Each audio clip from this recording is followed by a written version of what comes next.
नमो श्रीयतिराजाय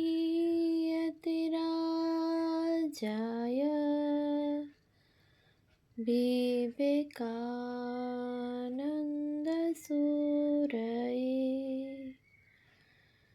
सच्चित्सुखस्वरूपाय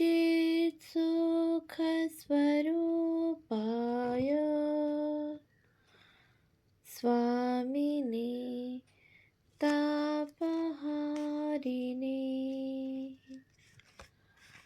পূজনীয়া Mary Luis বার্গ মহাশয়ার রচনা পাশ্চাত্যে বিবেকানন্দ নতুন তত্ত্বাবলী দিব্য প্রেরণার ব্রত সাধনে প্রথম খণ্ড গ্রন্থ থেকে পাঠ। ভাষান্তর শ্রী নলিনীরঞ্জন চট্টোপাধ্যায় মহাশয়। পৃষ্ঠা সংখ্যা 299। ডেট্রয়েটে চরম অবস্থা। সকল ধর্মই ভালো। এক গ্লাস জলের মধ্যে বাতাসের একটি কণা বুদবুদ বাইরের অনন্ত বায়ুমণ্ডলের সঙ্গে মিলিত হবার চেষ্টা করে। তেল, ভিনিগার এবং অন্যান্য ঘনত্ব সম্পন্ন বস্তুর মধ্যে এই প্রচেষ্টা বস্তুর ঘনত্ব অনুযায়ী কম বেশি হ্রাস প্রাপ্ত হয়। তেমনি আত্মাও নানা রকম উপায়ে অনন্তে মিলিত হওয়ার জন্যে প্রযত্নবান। অভ্যাস, পরিবেশ, বংশগত বৈশিষ্ট্য, প্রাকৃতিক অবস্থানের প্রভাব কোনো একটি ধর্মকে বিশেষ ব্যক্তির কাছে সহজে অধিগম্য করে তোলে। একই কারণে অন্য একটি অন্য মানুষের পক্ষে উপযোগী।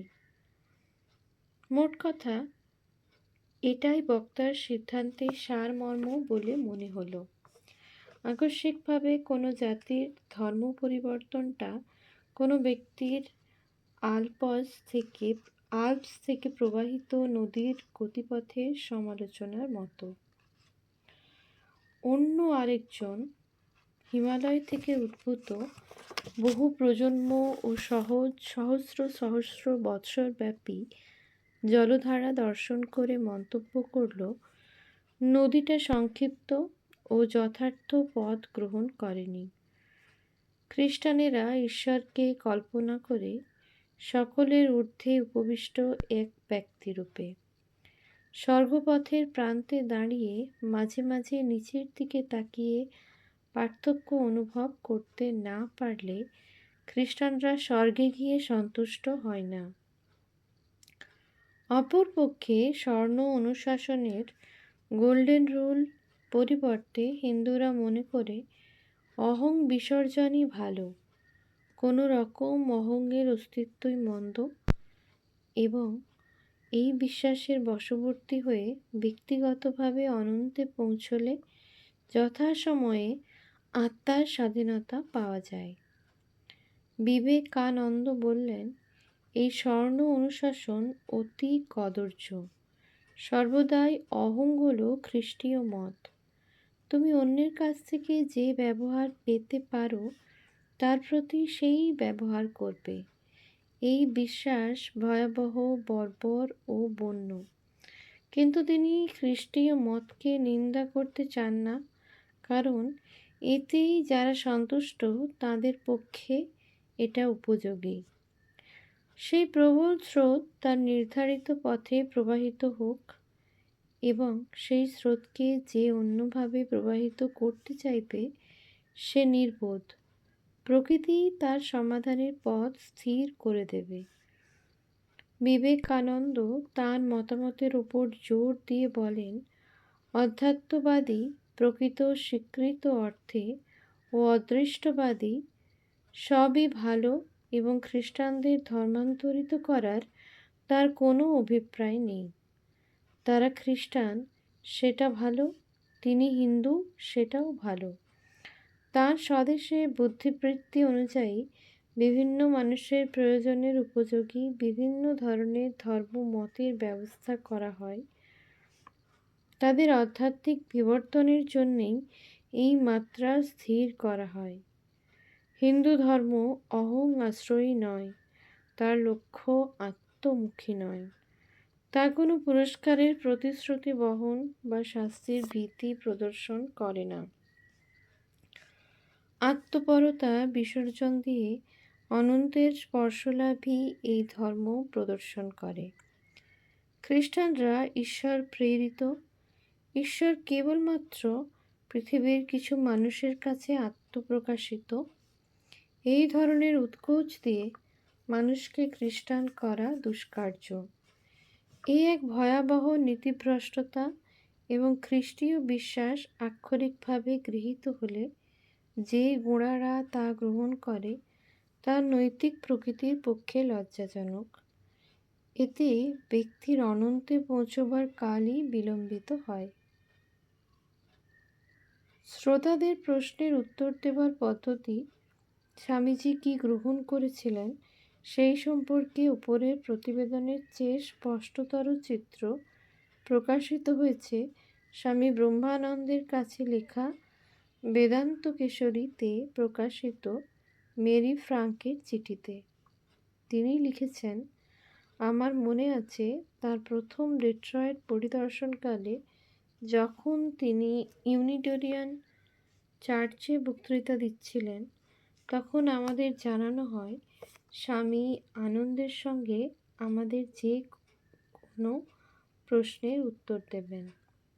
আগের রাত্রে প্রশ্নগুলি লিখে একটা বাক্সে ফেলে দিতে হতো। উনি পরের দিন সন্ধ্যায় সর্বসমক্ষে সেগুলির উত্তর দিতেন। এইসব প্রশ্নের মধ্যে কতকগুলি ছিল বেশ গুরুত্বপূর্ণ, বাকিগুলি বাজে ও বৈচিত্র্যহীন। অবশ্যই কিছু হাবাগোবা ধরনের লোক হিন্দু মায়েদের শিশুদের কুমিরের মুখে ফেলে দেওয়া ইত্যাদি নিয়ে প্রশ্ন তুলত। আমি দেখতাম সেই সব প্রশ্ন পড়তে পড়তে স্বামীজির মুখ বিরক্তিতে কুঁকড়ে যেত। পরক্ষণেই তার মুখে ফুটে উঠত দুষ্টুমি হাসি। একটু গম্ভীর মজার ভঙ্গিতে বলতেন, তিনি যখন ছোট ছিলেন তখন তার মাও তাকে গঙ্গায় নিয়ে গিয়েছিলেন, কিন্তু এরকম মোটা বাচ্চা কুমিররা খেতে চাইল না। তামাশা করে তারপরে বলতেন, এরকম মোটা সন্ন্যাসী হওয়ার জন্যে যখন আমার খারাপ লাগে, তখন আমি যেভাবে বেঁচে গিয়েছিলাম সেটা মনে করে সান্ত্বনা বোধ করি। তারপরই অকস্মাৎ অত্যন্ত গম্ভীর হয়ে যেতেন, এমনকি কঠোর হয়ে ঋজুভাবে অহংকারী ভঙ্গিতে বজ্রের মতো কঠোর কণ্ঠে বলতেন, কিন্তু ভদ্রমহিলা ও ভদ্র মহোদয়গণ, আমি নিশ্চিতভাবে আপনাদের জানাচ্ছি, আমরা কোনো দিন ডাইনি পোড়াইনি। পর্যদস্ত শ্রোতৃমণ্ডলী তখন হর্ষধ্বনির পর হর্ষধ্বনিতে মুখরিত হয়ে উঠত, কারণ আমেরিকানরা কৌতুক উপভোগ করতে জানে এবং সালেমের ডাইনি পোড়ানোর ঘটনায় কেউই গর্ববোধ করেনি। উৎস: pages from the past, Vedanta Kesari, February 1924, পৃষ্ঠা 842। শনিবারের সন্ধ্যায় এই বক্তৃতা সম্পর্কে উল্লেখ্য ট্রিবিউনের রিপোর্টার সম্ভবত তিনি, যিনি আগে একবার জৈন এর বদলে জায়েন্ট অর্থাৎ দানব শুনেছিলেন, এবার বার্ন পোড়ানোর বদলে শুনেছেন বেরি কবরস্থ। এই প্রতিবেদনে স্বামীজির স্বর্ণ অনুশাসন সম্পর্কে মন্তব্য বাদ দিলে অন্যত্র এটি মোটামুটি যথার্থ। তাদের নিজস্ব ইচ্ছানুসারে বিধবাদের জীবন্ত কবরস্থ করার কাহিনী ভারতের একটি প্রাচীন রীতি সম্পর্কে বিবেকানন্দের বক্তব্য। একজন সম্রাট কর্তৃক নিষিদ্ধ হবার পর পুনরায় উদ্ভব, অবশেষে ইংরেজগণ কর্তৃক নিষিদ্ধকরণ, সর্বত্রই ধর্মীয় উন্মাদনা আছে। গতকাল রাত্রে স্বামী বিবেকানন্দ ইউনিটেরিয়ান চার্চে ঘোষণা করেন, ভারতে কখনো ধর্মীয় নীতি অনুসারে বিধবাদের জীবন্ত কবর দেওয়া হয়নি। সকল ক্ষেত্রেই বিধবাদের আত্মবিসর্জন স্বেচ্ছাকৃত। এই রীতি একজন সম্রাট নিষিদ্ধ করে দেন, কিন্তু ক্রমশ ধীরে ধীরে আবার বাড়তে থাকে। অবশেষে ইংরেজ সরকার এটা একেবারে বন্ধ করেছেন। সকল ধর্মেই উন্মাদ আছে, কি খ্রিস্টান কি হিন্দু, সকল ধর্মেই তারা আছে। হিন্দু ধর্মের মধ্যেও এই রকম কিছু উন্মাদ আছে, যারা তপস্যা করার জন্য মাথার ওপর দীর্ঘকাল হাত তুলে রাখে এবং সেইভাবেই তাদের হাত এমন শক্ত হয়ে যায় যে বরাবর তাদের সেইভাবে থাকতে হয়। সেই রকম কেউ কেউ একভাবে দাঁড়িয়ে থাকার ব্রত নেয়। এইসব লোকের নিম্নাঙ্গের উপর নিয়ন্ত্রণ হারিয়ে যায় এবং তারা আর হেঁটে বেড়াতে পারে না।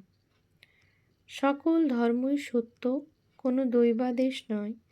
মানুষ তার নিজের কল্যাণের জন্যেই নীতি অনুসারে চলে। তিনি বলেন, হিন্দুরা ধর্মান্তরকরণে বিশ্বাসী নয়, তারা একে বিকার বলে মনে করে। বেশিরভাগ ধর্মের জন্য অনুষঙ্গ, পরিবেশ ও শিক্ষাই দায়ী। কোনো একজন ধর্ম প্রবক্তার পক্ষে অন্য ধর্ম মিথ্যা ঘোষণা নিছক বোকামি।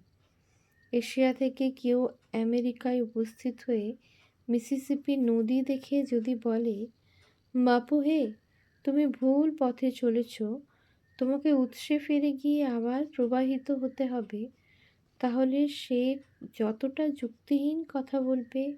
আমেরিকা থেকে কেউ আল্পস দেখতে গিয়ে সেখানে জার্মান সমুদ্রের দিকে প্রবাহিত কোনো নদী সম্পর্কে যদি বলে, এর প্রবাহ বড় বেশি কুটিল এবং এর একমাত্র উপায় তার নির্দেশ মতো প্রবাহ ঠিক করে নেওয়া, তাহলে সেও অনুরূপ বোকামি করবে।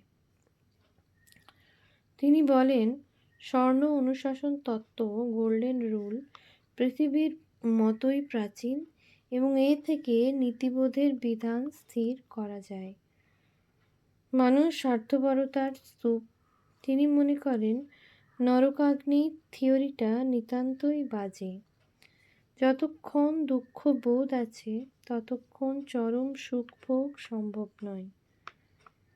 কোনো কোনো সম্প্রদায়ের প্রার্থনাকালীন রীতিকে তিনি পরিহাস করেন।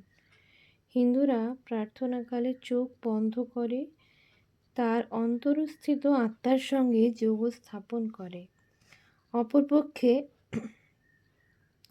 কিছু খ্রিস্টানকে তিনি দেখেছেন যারা অপলক স্থির দৃষ্টিতে তাকিয়ে থাকে, যেন ঈশ্বরকে তাঁর সিংহাসনে উপবিষ্ট অবস্থায় দেখতে পাচ্ছে। ধর্মের ক্ষেত্রে দুটি চরম পন্থা আছে, একটি গোঁড়ামি, অপরটি নাস্তিকতা। নাস্তিকের মধ্যে তবু কিছু কিছু ভালো আছে, কিন্তু গোঁড়ারা তাদের সংকীর্ণ সীমার মধ্যে অবস্থান করে।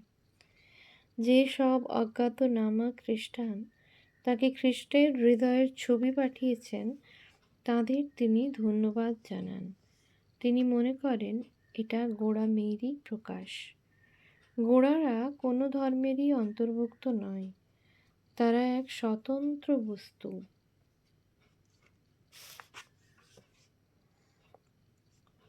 ওম শান্তি শান্তি শান্তি। হরি ওম তৎসৎ। শ্রীরামকৃষ্ণার্পণমস্তু।